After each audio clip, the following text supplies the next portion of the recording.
இல்ல அது கரெக்ட்டு தான். ஆதவ அர்ஜுனா வந்து நிச்சயமாக ஸ்லீப்பர் செல்லாகத்தான் இருப்பார். அதுல எந்த மாற்றமும் இல்ல. யாருடைய ஸ்லீப்பர் செல் அப்படிங்கிறது தான் முக்கியமான கேள்வி. இப்ப நம்மை போன்றவர்கள் இங்க நடக்கிற அந்த அரசியல் இத வந்து அப்படி மேலோட்டமா பார்த்துட்டு, இவர் விசிகாவின் ஸ்லீப்பர் செல் அப்படின்னு நம்ம நெனச்சுக்கிட்டு இருக்கோம்.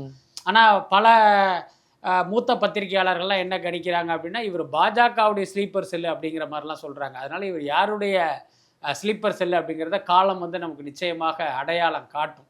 அதே நேரம் இப்ப விஜய் வந்து தன்னுடைய அரசியல் மாநாட்டில் என்ன சொன்னார் அப்படின்னு கேட்டிங்கன்னா, இப்போ என்னோட கூட்டணி சேர்கிற கட்சிகளுக்கு அதிகாரத்தில் பங்கு அப்படின்னு வந்து ஒரு ஆஃபர் கொடுத்தாரு.